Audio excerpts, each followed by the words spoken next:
오늘 본문은 가나안 정복 전쟁 후에 이스라엘 12지파 가운데 유다 지파가 차지한 땅에 관하여 설명하고 있는 본문입니다. 유다 지파가 받은 땅은 가나안에서 가장 중앙에 위치해 있고 동시에 가장 많은 성읍이 있는 지역입니다. 그 말은 이 유다 지파가 이스라엘 지파 가운데 장자가 받을 기업을 받았다는 뜻입니다. 야곱이 세상을 떠나기 전에 12아들을 축복할 때 이 장자의 축복을 첫째 아들인 루벤에게 주지 않고 요셉 지파와 유다 지파에게 줍니다. 요셉 지파는 므낫세와 에브라임 지파인 걸 아시죠? 어쨌든 요셉 지파와 이 유다 지파에게 주는데요. 당시 요셉 지파에게는 장자의 명분을 주고 유다 지파에게는 실제적인 장자의 통치권을 줍니다. 요셉 지파가 야곱으로부터 받은 축복이 쉽게 말하면 물질적인 축복이라면 유다 지파가 받은 축복은 영적인 축복이라고 할 수 있습니다. 창세기 49장 8절과 10절 유다가 받은 그 야곱의 축복을 보면 유다야 너는 내 형제의 찬송이 될지라 내 손이 내 원수의 목을 잡을 것이요 내 아버지의 아들들이 내 앞에 절하리로다. 규가 유다를 떠나지 아니하며 통치자의 지팡이가 그 발 사이에서 떠나지 아니하기를 실로가 오시기까지 이르리니 그에게 모든 백성이 복종하리로다. 이 유다 지파를 향한 이 축복의 말씀은 쉽게 말하면 유다의 후손들이 왕위를 차지하게 될 거라는 것과 유다의 후손을 통해서 메시아가 오시게 될 것이라는 축복입니다. 그리고 창세기 49장 22절 25절을 보면 요셉이 받은 축복이 나와요. 22절 25절만 보겠습니다. 요셉은 무성한 가지 곧 샘 곁에 무성한 가지라 그 가지가 담을 넘었도다. 내 아버지의 하나님께로 말미암나니 그가 너를 도우실 것이요 전능자로 말미암아 그가 내게 복을 주실 것이라. 위로 하늘의 복과 아래로 깊은 샘의 복과 젖먹이는 복과 태의 복이로다.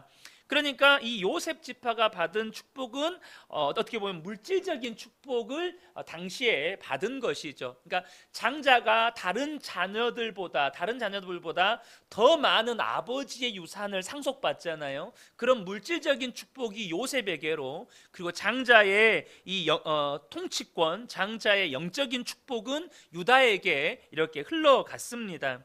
오늘 땅 분배에도 그 하나님의 뜻이 분명하게 드러납니다.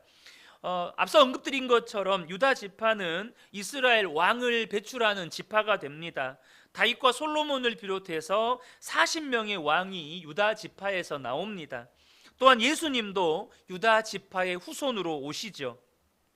심지어 지금 이스라엘을 보면 분명히 지금 이스라엘 사람들 안에는요 이 베냐민 지파도 있어요. 베냐민 지파도 있음에도 불구하고 뭐라고 불립니까? 유대인이라고 불리잖아요. 그러니까 여전히 그 유다의 축복이 지금도 여전히 유효하다는 것입니다. 유다 지파는 이런 놀라운 복을 받았는데 어떻게 유다 지파가 이런 복을 받게 되었느냐는 것입니다. 그 이유는 뭐냐면 유다는 야곱의 넷째 아들로 태어났지만 실제적으로는 장자처럼 행동하며 살았습니다. 그러니까 넷째 아들인데 장자처럼 행동하며 살았다는 거예요. 그러면 도대체 장자처럼 행동하며 살았다는 게 뭡니까? 가나안 땅에 기근이 들어서 다 굶어 죽을 위기에 처했을 때 요셉이 애굽의 총리로 있는지 모르고 야곱이 아들들을 애굽으로 내려보내서 양식을 얻어오게 합니다. 그때 시므온이 볼모로 잡히고 나머지 형제들은 양식을 구해서 돌아가죠. 그리고 다음에 반드시 베냐민을 데리고 오라는 요셉의 명령을 받습니다. 그런데 이제 구해온 양식이 다 떨어지게 되어서 또 양식을 구하러 가야 하는데 누구를 데려가야 됩니까? 반드시 베냐민을 데리고 가야 하는 상황인데 아버지 야곱이 베냐민을 데리고 내려가는 것을 결사 반대를 합니다. 그때 나선 사람이 바로 유다입니다. 창세기 43장 8절과 9절을 보면 유다가 그의 아버지 이스라엘에게 이르되 저 아이를 나와 함께 보내시면 우리가 곧 가리니 그러면 우리와 아버지와 우리 어린아이들이 다 살고 죽지 아니하리이다. 내가 그를 위하여 담보가 되오리니 아버지께서 내 손에서 그를 찾으소서. 내가 만일 그를 아버지께 데려다가 아버지 앞에 두지 아니하면 내가 영원히 죄를 지리이다. 그러니까 베냐민을 데려오지 않으면 자신의 목숨을 내놓겠다는 뜻입니다. 베냐민을 위해서 자기 목숨을 내놓겠다는 뜻이에요. 그렇게 베냐민을 데리고 양식을 구하기 위해 애굽으로 내려갑니다. 그러니까 유다는 공동체, 그러니까 자신의 가족들, 이 하나님의 택한 백성 공동체를 위해서 자기 생명을 내놓을 각오가 되어 있었던 사람이었다는 것입니다. 실제로 이제 요셉의 명령에 의해서 베냐민에게 도둑 누명을 씌우잖아요. 그래서 다시 애굽에 붙잡히게 됐을 때 유다가 나서서 베냐민 대신에 종이 되겠다고 합니다. 창세기 44장 33절 보면 이제 주의 종으로 그 아이를 대신하여 머물러 있어 내 주의 종이 되게 하시고 그 아이는 그의 형제들과 함께 올려 보내소서. 그러니까 유다가 장자처럼 살았다는 뜻이 무엇입니까? 자신을 희생하고 가족을 살리는 것입니다. 자신을 희생하고 공동체를 살리는 삶을 살았다는 거예요. 그 사람이 바로 유다였다는 것입니다. 자신을 희생하고 다른 사람을 살리는 편을 택했다는 것입니다. 요셉이 형들의 미움을 받아서 구덩이에 던져졌다가 죽을 위기에 처했을 때 나서서 그를 살려서 미디안 상인들에게 그냥 팔자라고 의견을 낸 사람이 또한 유다입니다. 물론 이런 유다라고 할지라도 유다도 완전한 사람이 아니기 때문에 그도 살아가면서 범죄하고 실수도 저지릅니다. 그 유다가 저질렀던 대표적인 실수가 며느리 다말과의 사건입니다. 유다에게는 세 아들이 있었죠. 큰 아들이 다말과 결혼했지만 자식이 없어서 갑자기 죽게 됩니다. 그러면 당시 히브리 전통에 의해서 둘째 아들을 통하여서 낳은 자식을 형의 후사를 잇게 합니다. 그런데 이 둘째 아들도 그만 죽고 말죠. 그러면 유다가 셋째 아들을 이렇게 통해서 첫째 형의 후사를 잇게 해야 하는데 또 그 아들이 죽을까 봐 두려웠든지 그렇게 하지를 않습니다. 이에 며느리 다말이 어떻게 합니까? 창녀로 변장을 해서 시아버지를 속여서 동침을 하게 되죠. 그리고 임신을 하게 되는데 이 소식이 유다에게도 알려지게 되자 유다가 크게 분노하고 다말을 죽이려고 합니다. 그때 다말이 이 아이의 실제적인 아버지가 유다라는 징표로 유다가 맡겼던 그 증거물을 유다에게 보내죠.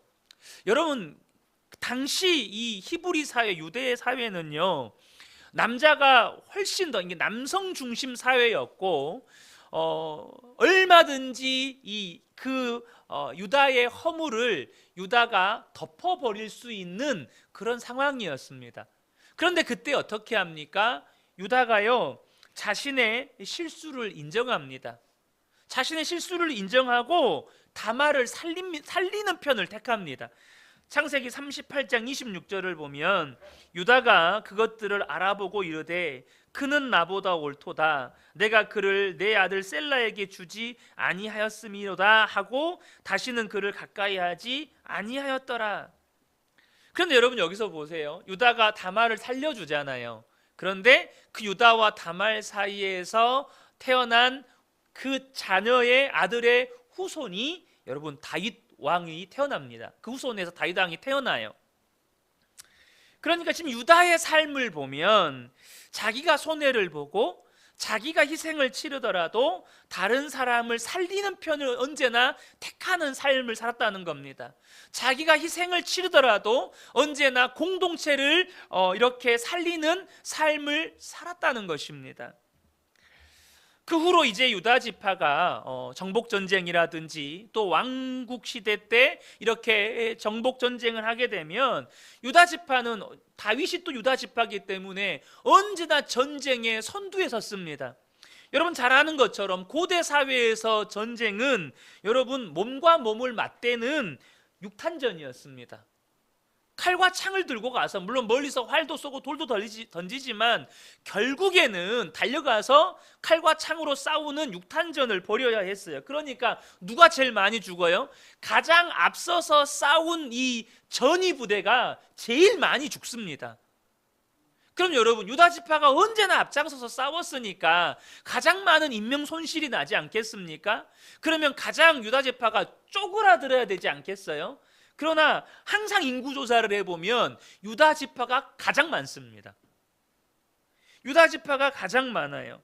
무엇을 의미하는 겁니까? 하나님께서 야곱의 축복대로 유다 지파에게 복을 주셨다는 거예요.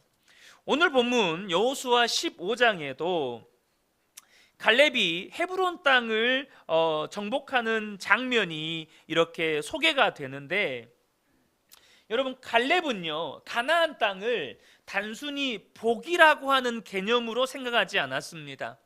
갈렙에게 있어서 가나안 땅은요 하나님이 주신 약속이었고 사명이었습니다. 우리가 좀 시간이 지났지만 여호수아서 14장을 나누었었잖아요.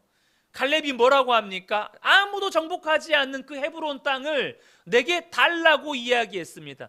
단순히 복이라고만 생각했다면 갈렙은요 그 땅을 달라고 하지도 않았을 거예요. 그러나 갈렙에게 있어서 가나안 땅은 복이기 이전에 하나님께서 약속하신 반드시 차지해야 할 사명이었습니다. 이스라엘 지파들이 이제 정복 전쟁을 끝내고 이렇게 땅을 분배받기 위해서 신경전을 벌이고 있을 때 이 헤브론 땅은 기골이 장대한 전투 민족인 아낙 자손들이 차지하고 있었기 때문에 어느 지파도 점령할 엄두를 내지 않았던 땅이었습니다. 그렇게 서로가 신경전을 펼치면서 누가 좋은 땅을 차지할까 이렇게 예민해져 있는 상황 가운데에서 자신에게 헤브론 땅을 달라고 하면서 그 모든 긴장과 갈등을 해소한 사람이 바로 갈렙입니다. 이 갈렙이 바로 유다 지파 사람입니다. 그래서 하나님이 공동체를 위해서 희생을 선택한 유다 지파에게 복을 주시는 거예요.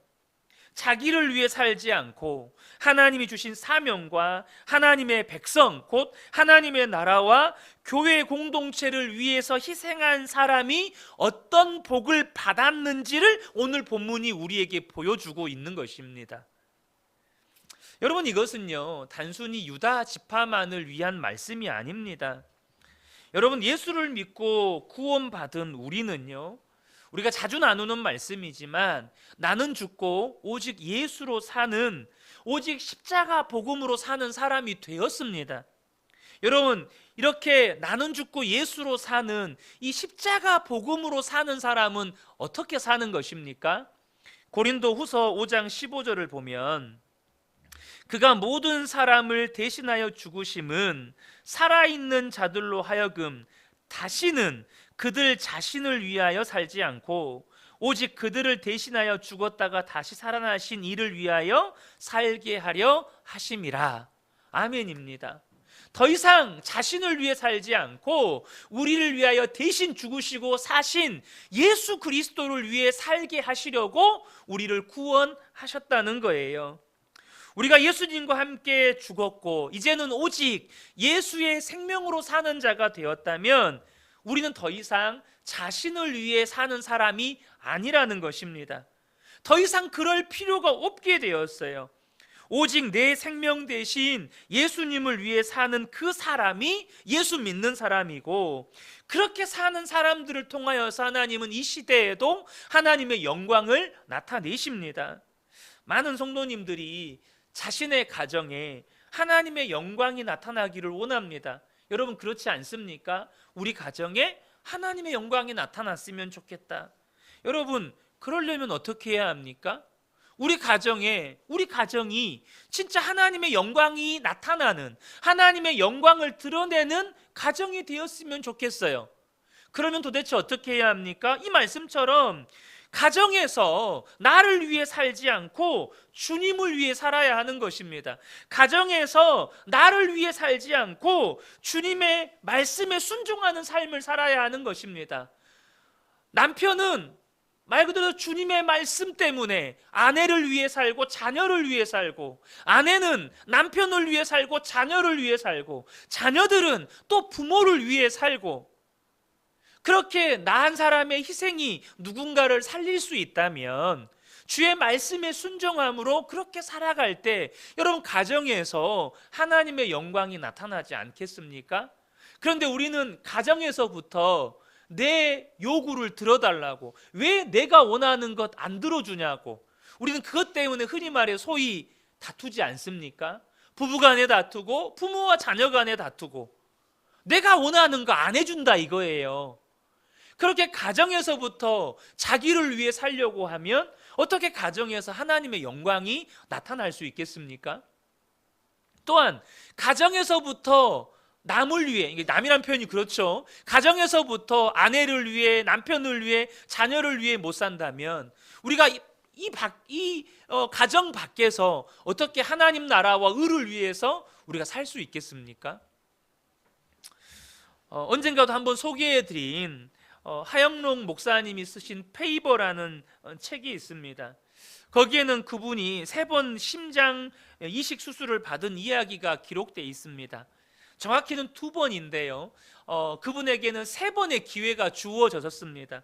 미국 법에 의하면 다른 사람의 심장을 이식받는 일은 2번밖에 할 수가 없습니다. 그런데 이분은 3번까지 심장 이식 수술을 받을 수 있는 기회가 주어졌고 2번의 심장 이식 수술을 받았습니다.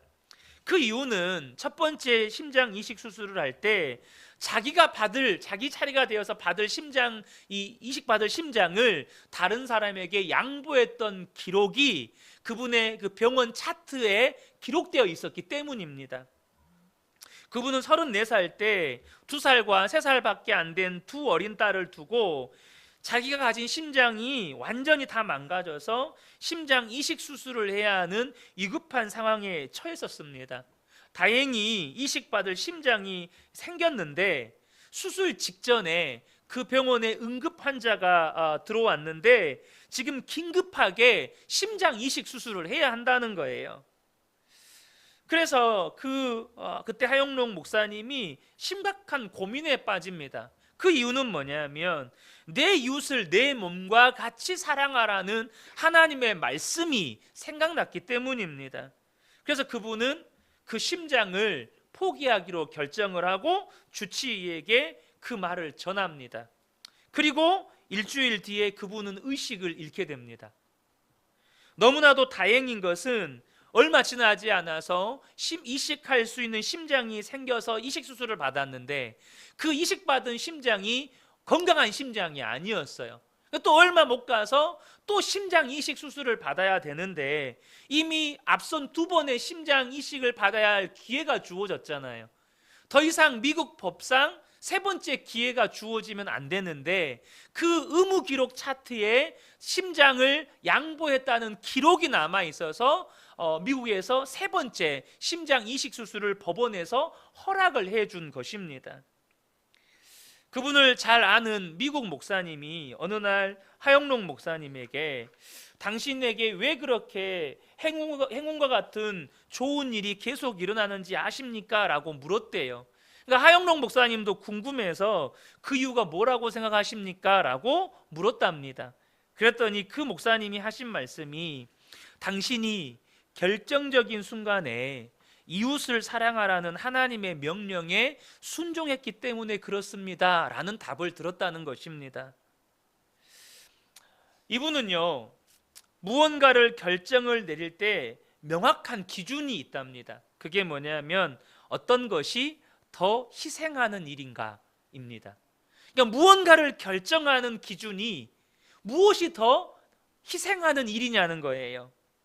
사랑하는 성도 여러분, 우리가 예수를 믿고 산다는 게 무엇입니까? 여러분, 우리가 진짜 예수를 믿었다면 우리는 이 땅에서 받을 수 있는 복을, 가장 귀한 복을 받은 사람들입니다.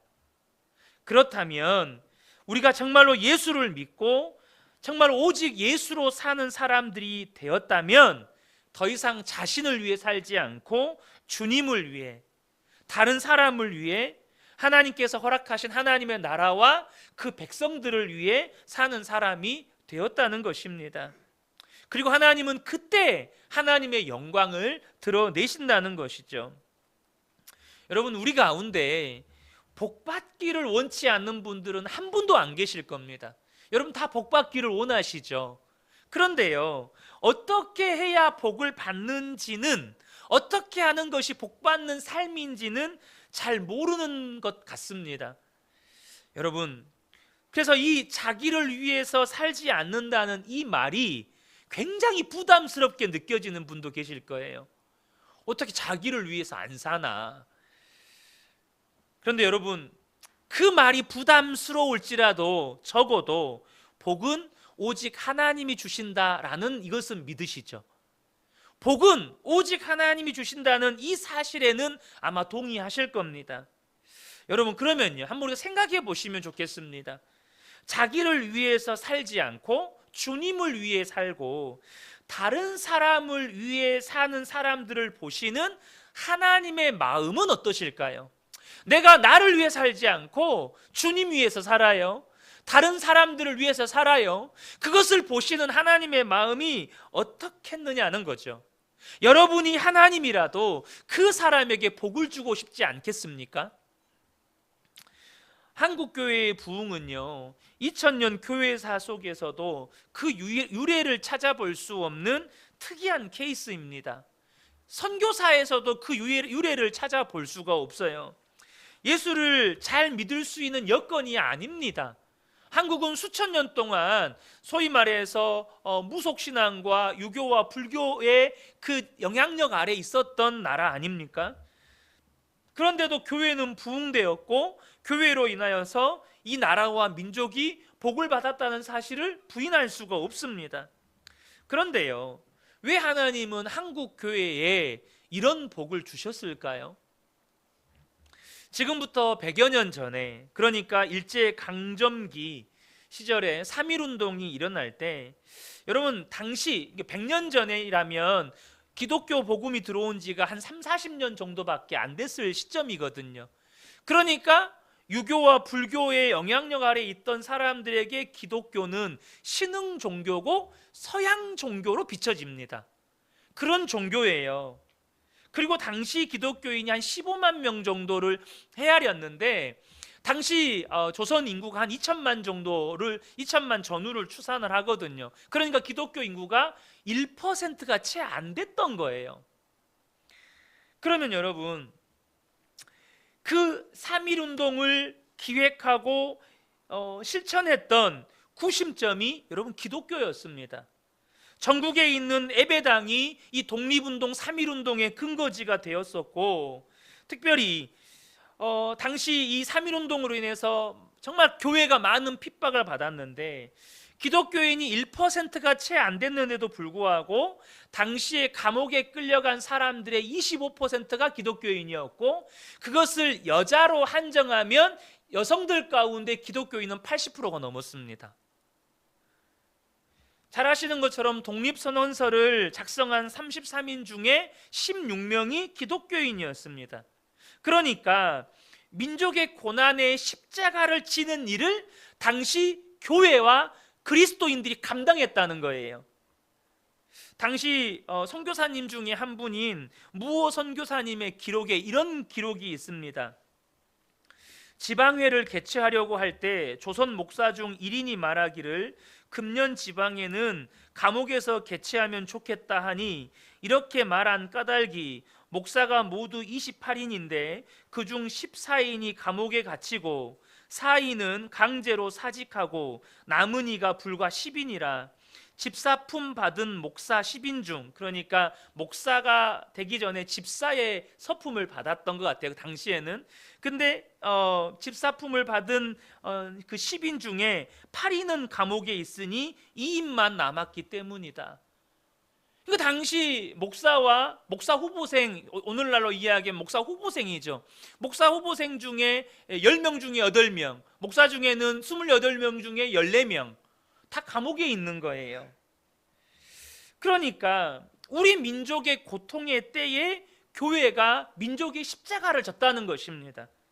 그래서 그 일을 보고 기독교를 단순히 신흥 종교요 서양 종교로 치부했던 조선 사람들이 마음의 문을 열기 시작한 거예요. 그래서 1930년대 평양이 동방의 예루살렘이라는 별명을 얻기까지 기독교가 급성장을 하게 된 것입니다. 그런데 우리가요, 여러분, 이러한 기독교 역사를 과거의 자랑스러운 역사로만 생각하면 안 된다는 것입니다. 그냥 과거의 역사적 사실이 아니라 이것은 여전히 오늘날 교회의 현재 진행형이어야 한다는 거예요. 오늘날 기독교가 비난을 받는 이유 중에 하나는 교회와 성도들이 자기의 이익을 위해서 움직이는 일들이 많아요. 저는 이 시대에도 한국교회가 나라와 민족을 위해 감당해야 할 사명이 있다고 믿습니다. 그 중에 가장 중요한 사명 가운데 하나는 뭐냐면 바로 남과 북의 평화 통일의 사명입니다. 여러분, 도대체 이 남과 북의 이 평화 통일의 사명을 누가 감당해야 합니까? 우리가 다니엘 기도회를 통해서도 나누지만 복음이 아니면 이 사명을 감당할 수가 없습니다. 교회와 성도가 아니면 이 사명을 감당할 사람들이 없어요. 북한은 하나님이 버린 땅인가 싶을 정도로 말 그대로 헬 그 자체가 되어버렸습니다. 그런데 여러분, 놀라운 사실은 북한을 위해서 기도하는 사람이 한국 교회만은 아니라는 것입니다. 전 세계에서 북한을 위해서 기도하고 헌신하고 실제로 행동하는 사역자들이 많습니다. 하나님은 아직도 북한을 버리지 않으셨다는 뜻이죠.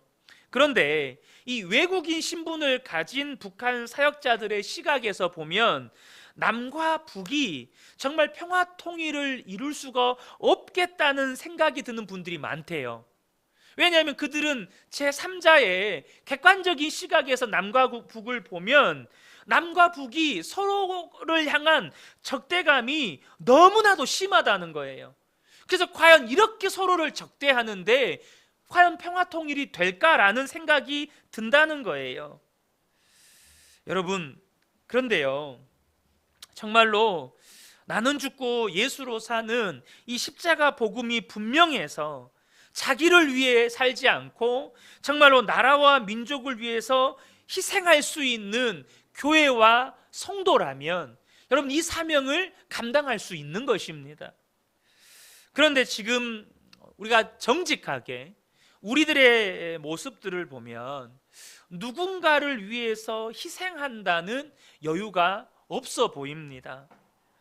우리 성도님들 중에는 어쩌면 정말로 생존의 위기를 느끼는 분들도 계실지 모르겠습니다. 그래서 누군가를 위해서 희생한다라는 이 말 자체가 부담을 넘어서 그냥 사치스러운 말처럼 들릴지도 모르겠어요. 정말 지금 각종 경제 지표가 내년 경제는 더 어려울 것이라고 이야기를 합니다. 그리고 여러분 잘 아시는 것처럼 심지어 지난밤 사이에 일어난 이 비상계엄 선포와 해제를 여러분 다 지켜보시면서 앞으로 우리나라가 어떻게 될 것인가, 우리 가족들은 어떻게 살고 우리 자녀들은 어떻게 키워야 하는가, 이러다가 진짜 우리나라 망하는 거 아닌가, 여러분 이런 생각을 하시는 분들도 계실 것입니다. 또 지금 우리나라나 전 세계를 보고 있으면 위기감이 점점 고조되고 있는데 미국에 새로 들어선 트럼프 정부는 대한민국을 더 이상 혈맹 국가로 보지 않습니다. 왜냐하면 그것을 진단하는 전문가들의 이야기를 들어보면 왜 이게 더 이상 미국이 대한민국을 혈맹 국가로 보지 않냐면 한국 전쟁, 같이 피 흘려 싸웠던 한국 전쟁과 베트남 전쟁이요 70년이 지나고 50년이 지났어요. 그러니까 그때 피 흘려 싸웠던 전우들이 거의 다 이제 돌아가셨거든요. 그러니까 그들에게는 더 이상 한국과 함께 피 흘렸던 기억이 없는 겁니다. 그러니까 한국이 더 이상 혈맹 국가라는 의식이 없어요. 그래서 지금 우리에게 나라와 민족을 위해서 기도하고 사명을 이야기한다는 것, 당장 내가 먹고 살기에도 너무 허덕이는데 도대체 무슨 세상 편한 이야기냐라고 생각하실지도 모르겠습니다.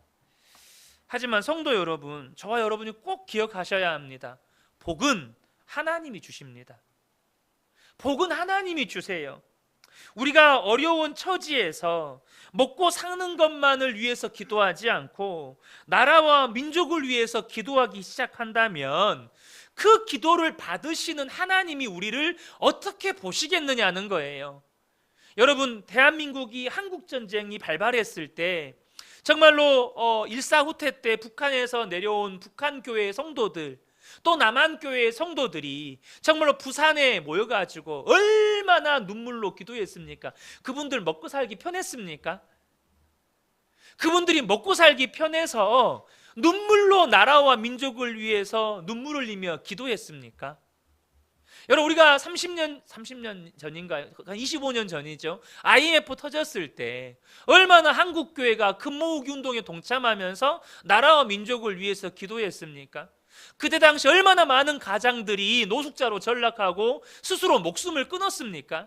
그때 먹고 살기 편해서 성도들이 나라와 민족을 위해서 금식하며 기도했습니까?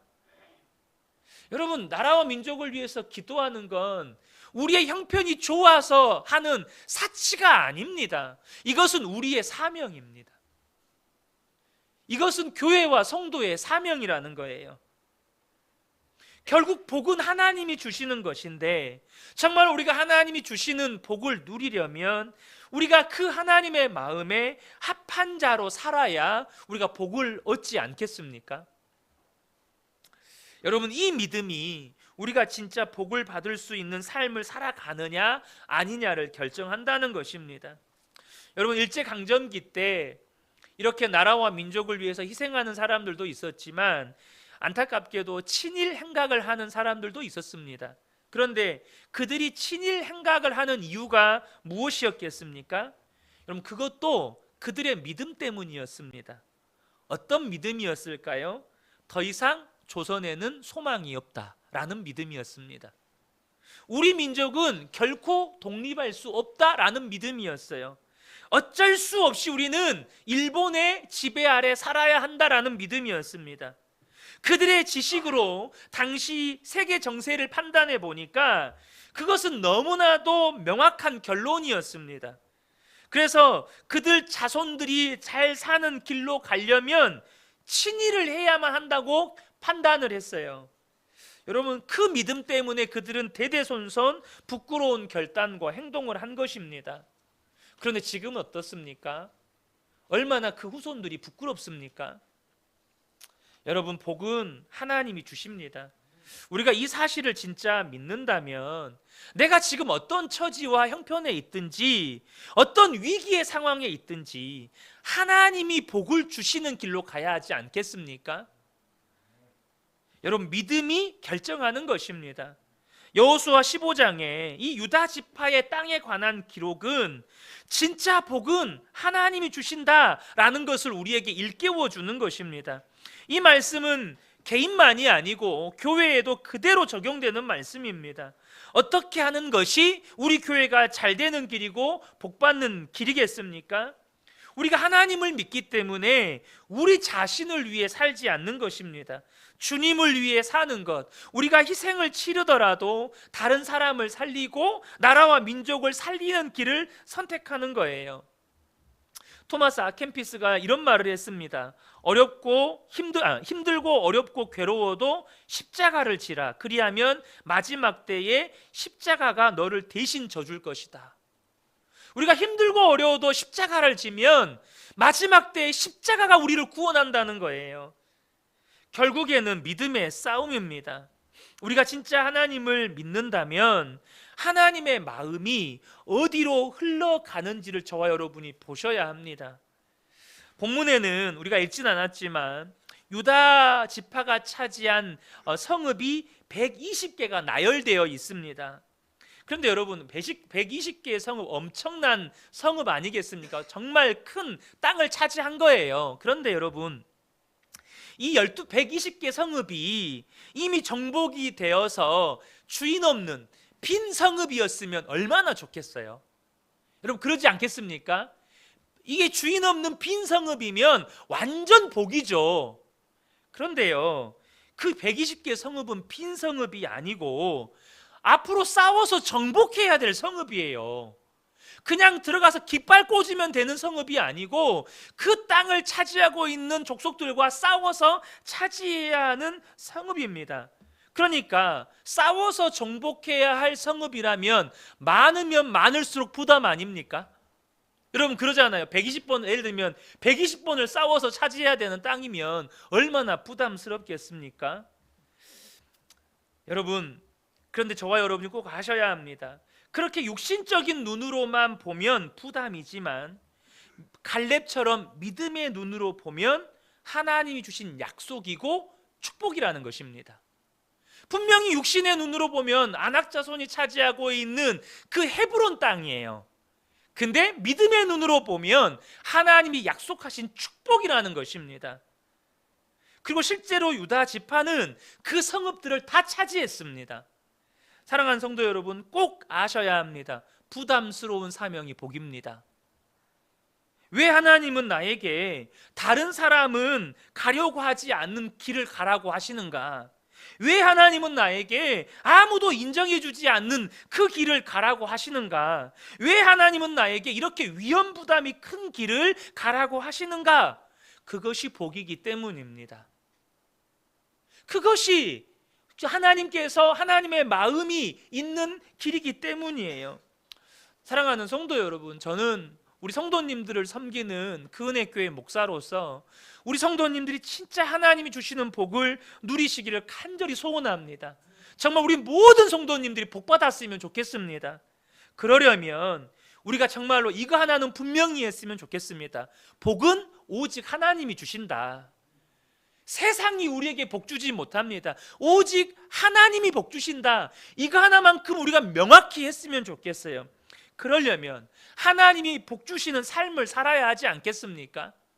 하나님만 복을 주시는데 하나님이 복 주시는 길로 우리가 가야 되지 않겠습니까? 더 이상 자기를 위해 살지 않고 주님을 위해 살고 다른 사람을 위해 살고 하나님 나라와 주의 몸된 교회를 위해서 혹은 이 나라와 민족을 위해서 때로는 희생하고 때로는 십자가를 지고 때로는 사명을 감당할 때 하나님 반드시 저와 여러분을 통해서 하나님의 영광을 드러내실 것이고 반드시 하나님이 약속하신 복을 저와 여러분에게 허락하실 것입니다. 저는 우리 근혜교회 모든 성도님들이 정말로 예수 그리스도 안에서 하나님이 주신 복을 온전히 누리게 되시기를 예수님의 이름으로 축복합니다. 아멘.